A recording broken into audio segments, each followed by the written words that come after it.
Welcome in the world of Ayurveda. Ayurveda के इस सुंदर विश्व में आप सबका हार्दिक स्वागत। आज हम अपने बीएमएस सेकंड ईयर के द्रव्य गुण इस सब्जेक्ट का एक द्रव्य देखने वाले हैं जिसका नाम है विभितक। आज हम विभितक इस द्रव्य के बारे में इंफॉर्मेशन देखेंगे। सबसे पहले इसे विभितक ही क्यों कहा जाता है, जिसे व्याधि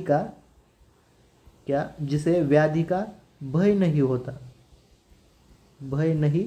होता। ऐसा वृक्ष है जिसे किसी व्याधि का भय नहीं है, यानी कि क्या, जो व्याधि को नष्ट करता है उसे क्या कहा जाता है, विभितक।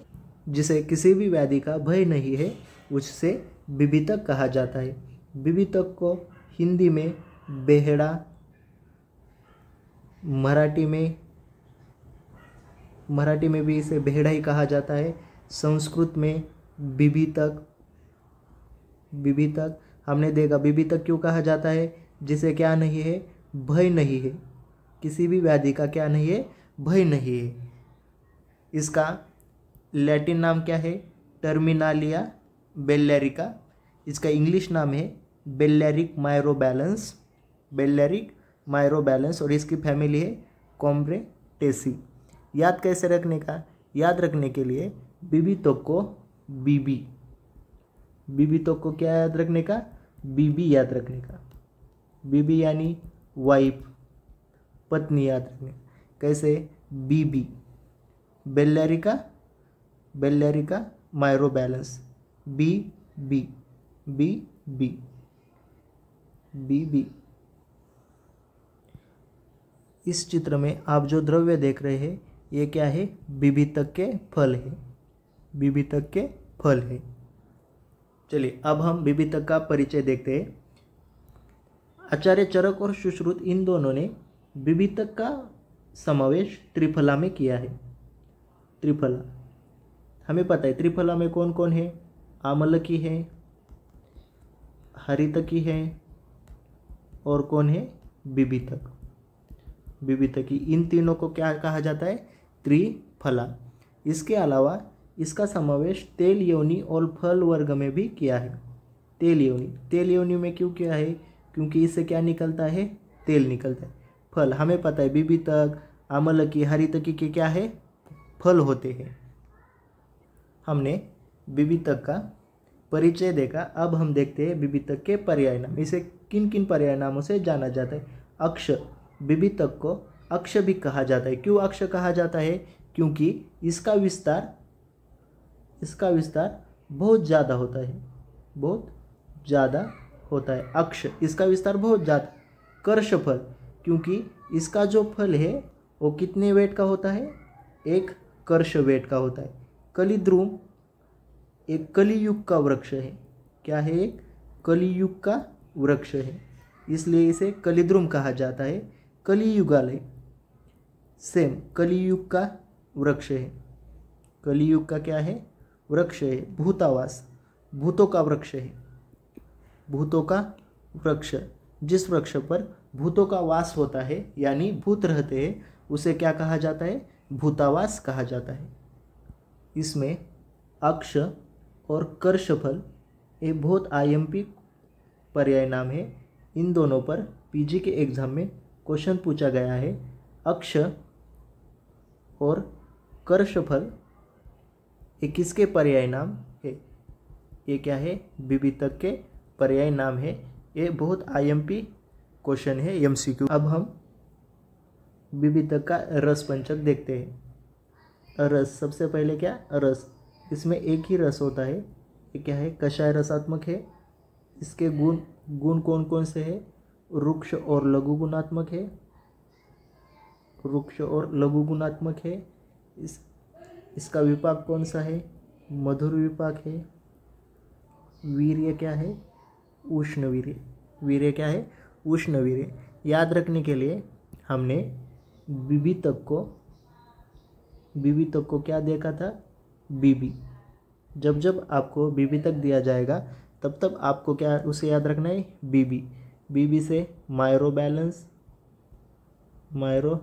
ये क्या है, इसका इंग्लिश नाम है। और टर्मिनालिया बेल्लैरिका ये क्या है, इसका लैटिन नाम है, याद रखने के लिए, कषाय। कषाय, काय ती बेबी, काय ती बीबी, काय ती बीबी। काय से कषाय, काय से क्या, कषाय। बीबी है, बीबी क्या करती है, हमें प्यार करती है, हमें क्या करती है, बहुत प्यार करती है, इस कारण क्या है, वो मधुर है। लेकिन कभी कभी क्या करती है, हम पर गुस्सा भी करती है, कभी कभी क्या करती है, गुस्सा भी करती है, इस कारण उसका विपाक क्या है, मधुर है। कभी बहुत प्यार करती है तो कभी क्या करती है, गुस्सा करती है, यानी कि क्या, उसका विपाक है मधुर और उसका वीर्य है उष्ण। चलिए अब हम विभितक के कर्म देखते हैं। विभितक के कर्म कौन से, विभितक त्रिदोष शामक है, त्रिदोष शामक है, तीनों दोष का क्या करता है, शमन करता है। लेकिन उसमें से भी किसका ज़्यादा शमन करता है, कफ शामक है, कफ शामक। इसके अलावा इसके कर्म में कौन कौन से कर्म हैं, ये क्या करता है, भेदन कर्म, नेत्र, नेत्र के लिए हितकारक, केश, केश के लिए हितकारक, कृमिघ्न, कृमियों का क्या करता है, नाश करता है, और छेदन कर्म भी करता है। छेदन कर्म कौन कौन से कर्म करता है, भेदन, नेत्र, नेत्र के लिए हितकारक, केश के लिए हितकारक, कृमिघ्न, कृमि का नाश करता है, छेदन। दोष कौन से दोष पर कार्य करता है, तीनों दोष पर, वात, पित्त, कफ। वात, पित्त और कफ का क्या करता है, शमन करता है। चलिए अब हम देखते हैं विभितक किन व्याधियों पर कार्य करता है। सबसे पहले कास और श्वास। कास और श्वास इस व्याधि पर कैसे कार्य करता है, ये हम देखते हैं। विभितक का प्रयोग कास और श्वास व्याधि में करते हैं। ये क्या है, रेस्पिरेटरी ट्रैक है। जब जब हमें कास व्याधि होता है तब तब ये जो हमारी श्वास नलिका होती है, जो श्वसन नलिका होती है, जो अल्वेओलाई, ब्रोंको, ब्रोंक्यूल्स, ट्रैक, ये जो होता है इस पर क्या आती है, स्वेलिंग आती है। स्वेलिंग यानी क्या, शोथ आता है, शोथ आता है। यहाँ पर क्या आती है, स्वेलिंग आती है। स्वेलिंग के कारण यानी शोथ, स्वेलिंग यानी क्या, शोथ आता है। इसके कारण इसमें जो ऑक्सीजन जा रहा है उसको क्या होता है, रोध निर्माण होता है।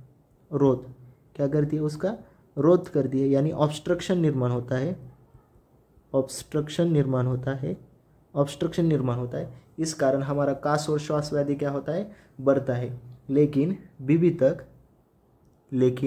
विभितक हमें पता है, विभितक का विपाक क्या है, मधुर, और उसका वीर्य क्या है, उष्ण। तो विभितक जो उष्ण वीर्य है, उष्ण वीर्य से वो क्या कहे, शोथग्न है। उष्ण वीर्य से जो वो क्या करती है, शोथ को कम करती है। जो यहाँ पर शोथ आ गया है इसे क्या करती है, कम करती है। श्वास नलिका का क्या, शोथ को दूर करती है, और मधुर विपाक से कफ की स्तन्यता को दूर करती है। दो, उष्ण होने से शोथ को कम करती है और मधुर विपाक होने से कफ की स्तन्यता को दूर करती है। इस कारण विभितक का प्रयोग कपज, कास, श्वास, स्वरभेद और प्रतिशाय व्याधि में किया जाता है। प्रतिशाय व्याधि में किया जाता है। क्यों किया जाता है, क्योंकि ये क्या करती है, शोथ को कम करती है। क्यों कम करती है, क्योंकि उष्णवीर्य होने से ये शोथग्न का कार्य करती है और मधुर विपाक से कफ की स्तन्यता को दूर करती है। इस कारण कपज, कास, श्वास, स्वरभेद और प्रतिशाय में विभितक का प्रयोग किया जाता है। विभितक का प्रयोग अतिसार व्याधि में किया जाता है। हमें पता है विभितक का रस क्या है, कषाय। कषाय रस क्या कार्य करता है, कषाय रस स्तंभन का कार्य करता है। कषाय रस स्तंभन का कार्य करने से अतिसार इस व्याधि में इसका प्रयोग किया जाता है। कषाय रस स्तंभन कार्मक होने से अतिसार में इसका प्रयोग किया। लेकिन यहाँ पर एक कंडीशन है, अगर विभितक का पक्व फल है तो वो स्तंभन का कार्य करता है। पक्व है तो स्तंभन का कार्य करता है। अपक्व होगा तो वो क्या करता है, विरेचन कार्य करता है। विरेचन कार्य करता है। ये बहुत आईएमपी कंडीशन है, पक्व फल स्तंभन का कार्य करता है और अपक्व फल विरेचन का कार्य करता है।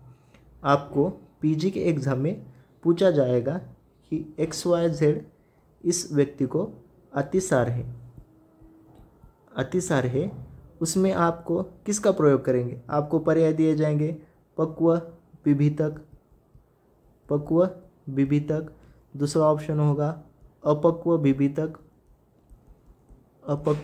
विभितक, तीसरा होगा हरितकी और चौथा ABCD, कोई भी हो सकता है। तो आपका आंसर क्या है? पक्व विभितक। क्यों पक्व विभितक? क्योंकि पक्व फल ग्राही यानी कि क्या, स्तंभन का कार्य करता है। विभितक का प्रयोग छर्दी व्याधि में भी किया जाता है। सेम हमें पता है विभितक का रस क्या है? कषाय रस है। कषाय रस क्या कार्य करता है? स्तंभन यानी ग्राही है, इस कारण इसका प्रयोग छर्दी में भी किया जाता है। अतिसार और छर्दी, अतिसार प्लस छर्दी, इन दोनों व्याधियों में विभितक का प्रयोग किया जाता है। याद रखने के लिए अतिसार प्लस छर्दी, हमने देखा था, हमने विभितक को क्या याद रखा था? विभितक यानी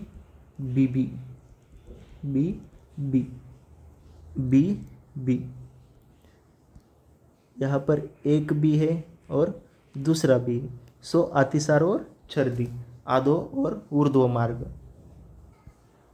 वेदना स्थापन, विभितक मज्जा वेदना स्थापन है। क्यों वेदना स्थापन है? क्योंकि हमें पता है विभितक का वीर्य क्या है? उष्ण वीर्य और कषाय रस, उष्ण वीर्य और कषाय रस। इस कारण ये क्या करती है? वात का शमन करती है। वात का क्या करती है? शमन करती है। इस कारण वात विकार और वेदना स्थापनार्थ इसका प्रयोग किया जाता है। उष्ण वीर्य से क्या है? शोथग्न है। उष्ण वीर्य से क्या है? शोथग्न है। इस कारण इसका प्रयोग वात व्याधि में वेदना स्थापना, वेदना कम करने के लिए, शोथ कम करने के लिए किया जाता है वात विकार। चलिए अब हम देखते हैं इसका आमयिक प्रयोग। ग्रंथि विसर्प में विभितक फल मज्जा का कल्क लगाना चाहिए। क्यों कल्क लगाना चाहिए? क्योंकि ये क्या है? उष्ण वीर्य से शोथ कम हो गया, यानी क्या हो जाएगी? ग्रंथि कम हो जाएगी। इस कारण विभितक फल मज्जा का कल्क प्रयोग ग्रंथि विसर्प में किया जाता है। शोथ दाह पीड़ा सभी को कम करती है। क्यों कम करती है? क्योंकि इसका वीर्य क्या है? उष्ण वीर्य से। श्वासकाश में विभितक चूर्ण का मधु के साथ उपयोग किया जाता है। श्वासकाश व्याधि में विभितक चूर्ण किसके साथ उपयोग किया जाता है? मधु के साथ। विभितक बीज चूर्ण अश्मरी में मधु के साथ देना चाहिए। अगर किस व्यक्ति को अश्मरी है और उसे विभितक देना है तो हम क्या करेंगे? उसको मधु के साथ देंगे। हृदयगत वात विकार में विभितक और अश्वगंधा सम प्रमाण लेकर गुड़ के साथ देना चाहिए। और इसका अनुपान क्या है? अनुपान इसका उष्ण उदक है।